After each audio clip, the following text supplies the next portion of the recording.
안녕하십니까. 조국혁신당 대변인 김보협입니다. 국민의힘의 협치 주장에 대해서 논평을 하겠습니다. 국민의힘은 협치라는 단어의 뜻도 모르나 봅니다.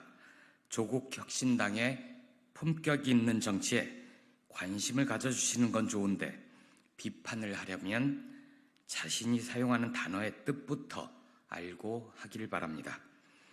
조국 대표를 비롯한 혁신당 의원 전원이 윤석열 대통령의 축하난 수령을 거부한 데 대해 장동혁 국민의힘 원내 수석 대변인이 대통령의 협치를 걷어찬 행태, 옹졸한 정치라고 비난을 했습니다. 협치란 말 그대로 힘을 합쳐서 국민을 위한 정치를 하자, 이런 뜻일 겁니다. 22대 국회 개원일에 맞춰 의원실 앞에 몰래 난 화분을 놓고 가는 행위를 협치로 보는 국민은 없을 겁니다. 윤석열 대통령은 국정에 여념이 없어 바쁘다고 칩시다. 용산 대통령실 그 누구라도 조국 혁신당의 만남이나 대화를 제안한 적이 있습니까? 창당한 지 석 달이 다 되어 가는데도 대통령실 정무수석이라는 분은 코빼기도 보이지 않습니다. 조국 대표께서 윤 대통령에게 정중하고 단호하게 민심을 전하겠다고 여러 차례 밝혔음에도 국가 공식 행사에서 힐끗 쳐다보고 끝입니다. 용산 대통령실 앞마당에서 계란말이를 할 시간은 있어도 지난 총선에서 25%를 득표해 원내 3당이 된 조국혁신당을 만날 시간은 없나 봅니다. 장동혁 대변인은 누가 협치를 걷어차고 있는지 진지하게 고민해 보기를 바랍니다. 옹졸한 정치가 무엇인지에 대해서도 한 말씀 드리겠습니다. 자신과 가족을 위해 사익을 추구하면서 거부권을 남발하는 거부왕 윤 대통령만큼 옹졸한 정치를 잘 보여주는 이는 없을 겁니다. 대통령과의 만찬 메뉴였던 계란말이와 김치찌개에 대파가 빠졌다던데 그런 게 옹졸, 쫄보의 상징 아닙니까? 조국 혁신당까지 비판하고 나선 것을 보니 국민의힘이 급하긴 급한 모양입니다.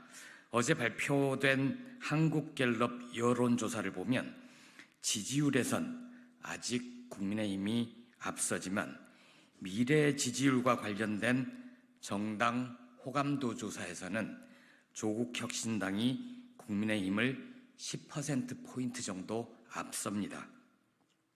장동혁 대변인 표현대로라면 최소한의 인간적 도리를 저버리고 분노의 정치를 하는 조국혁신당을 국민들께서는 왜 더 좋아하실까요?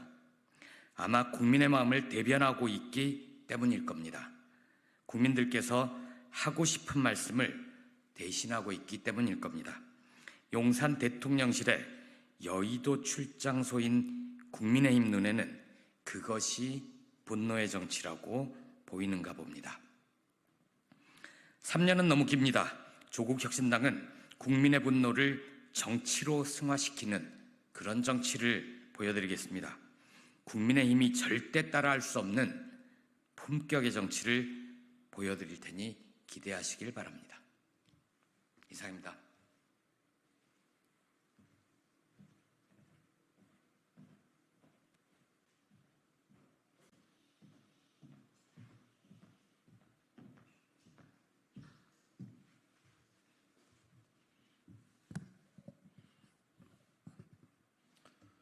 시작하겠습니다. 민주당은 22대 국회에서도 달라지지 않았습니다. 개원 첫날부터 특검법을 1호 당론 법안으로 발의한 데 이어서 곧바로 탄핵 공세를 시작했습니다. 그동안 민주당의 몇몇 의원들이 탄핵을 언급하면서 시동을 걸더니 결국 공식 논평에서까지 탄핵을 거론하면서 본심을 드러냈습니다.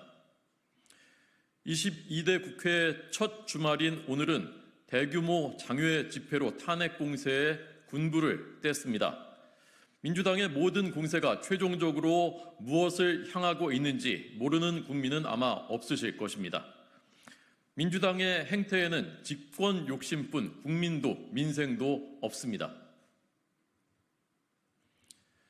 22대 국회 개원 이틀 만에 벌써 국회를 버리고 밖으로 나가서 정쟁의 불을 지펴서야 되겠습니까? 안타까운 사건마저 정치 공세 수단으로 삼아서 정권을 겨냥하는 무도한 행태를 이제 멈춰 주십시오. 민생 현안 그리고 21대 국회에서 처리하지 못한 민생 법안들이 산적해 있습니다. 22대 국회가 21대 국회의 전철을 밟는 것은 아닌지 벌써부터 많은 국민들께서 염려하고 계십니다. 이번 주말 민주당은 거리로 나가서 선동을 하지만 국민의힘은 물가 대응, 군 안전사고 대책, 또 의료 개혁, 전세 사기 피해자 지원 등 민생 현안을 위해서 고위 당정 협의회를 엽니다. 오직 국민을 위해서 일하겠습니다. 진정 국민을 위한 길은 국회로 돌아와서 여야가 머리를 맞대고 민생 법안을 처리하는 것임을 잊지 말아 주시기 바랍니다. 두 번째 거 하겠습니다. 임성재 기자가 요구하신 종부세 법안입니다. 민주당이 종합부동산세 폐지를 놓고 오락가락하고 있습니다. 종부세는 노무현 정부가 집값을 잡겠다면서 도입했지만 집값은 잡지 못했고 중산층 수십만 명에게 세금 폭탄만 안겼습니다. 세금 폭탄을 받은 집주인들이 전세가, 매매가를 올리면서 똘똘한 한 채 영끌 투자 같은 기현상을 불렀고 그 피해는 서민들에게 돌아갔습니다. 집 가진 것이 죄도 아닌데 왜 징벌적 과세, 이중과세를 하느냐는 논란이 벌써 20년째입니다. 박찬대 원내대표 등 민주당 내에서 종부세 재검토 목소리가 나오고 있는 것은 늦었지만 다행입니다. 민주당은 더 늦기 전에 종부세 폐지 논의에 적극적으로 임해 주실 것을 촉구합니다.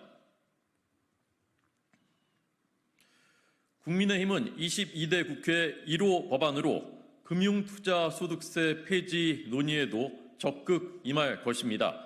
금융투자소득이 5천만 원을 넘으면 20%를 세금으로 떼가는 금투세는 중산층이 부를 형성할 수 있는 기회를 막는 징벌적인 과세라는 비판이 높습니다. 금투세가 코리아 디스카운트를 심화시키고 우리 주식시장의 생태계를 파괴시킬 것이라고 개인 투자자들은 규탄하고 있습니다.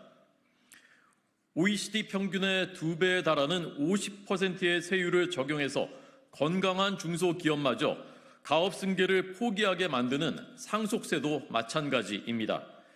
중산층은 우리 사회의 허리입니다. 과도한 세금과 징벌적인 세금으로 중산층의 허리를 휘게 해서는 안 됩니다. 그 피해는 서민들에게도 돌아가게 됩니다. 22대 국회는 세제 개편에 논의의 속도를 내서 민생을 돌보는 국회로 평가받아야 할 것입니다. 세 번째 하겠습니다. 2018년 김정숙 여사의 인도 방문 논란이 갈수록 점입가경입니다.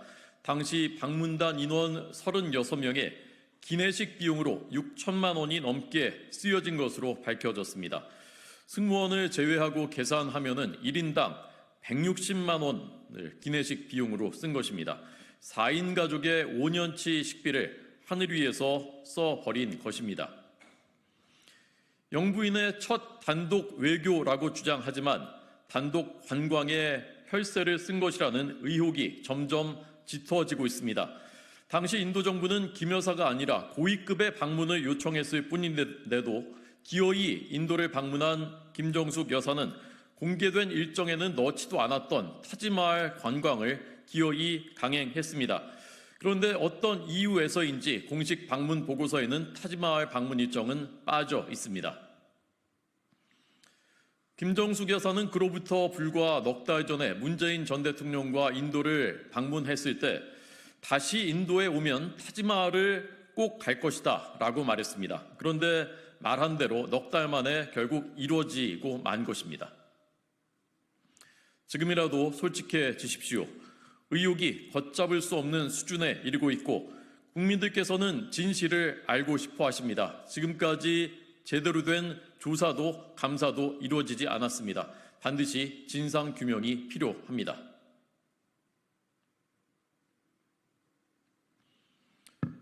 수고하셨습니다.